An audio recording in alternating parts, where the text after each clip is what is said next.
See, he wants it for himself," was the gleeful comment of Gollum as he succeeded in turning Frodo against Sam near the end of the third Lord of the Rings movie. Sam was a threat to Gollum because he knew that Gollum intended to kill them both to get the ring back.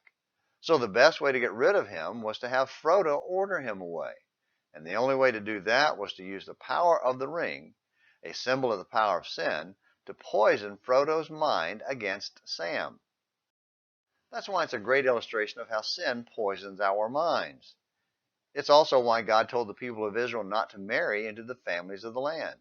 You must not intermarry with them, and you must not give your daughters to their sons or take their daughters for your sons, because they will turn your sons away from me to worship other gods. Then the Lord's anger will burn against you, and he will swiftly destroy you. Deuteronomy 7, verses 3 and 4. It was a strong prohibition against marrying their sons or daughters because God knew where it would lead, to a rejection of him.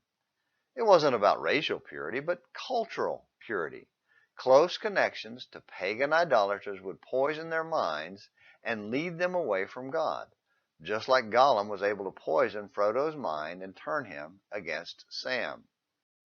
The New Testament has a similar warning about the danger of believers being bound to unbelievers. Though not explicitly about marriage, Paul starts the warning with a series of questions.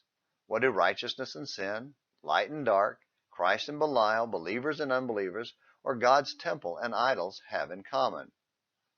Do not be bound together with unbelievers, for what partnership have righteousness and lawlessness, or what fellowship has light with darkness, or what harmony has Christ with Belial, or what has a believer in common with an unbeliever, or what agreement has the temple of God with idols?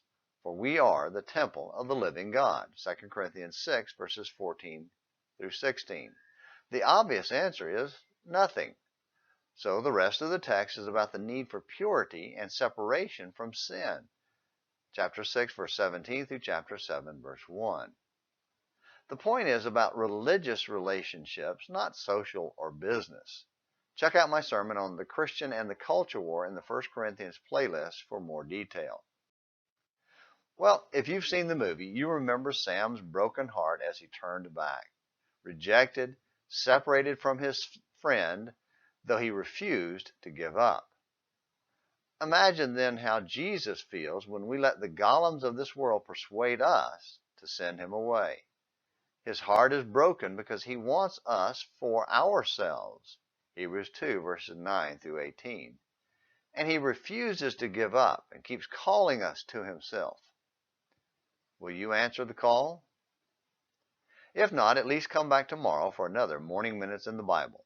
Until then, this is James McClenny hoping you have a great day.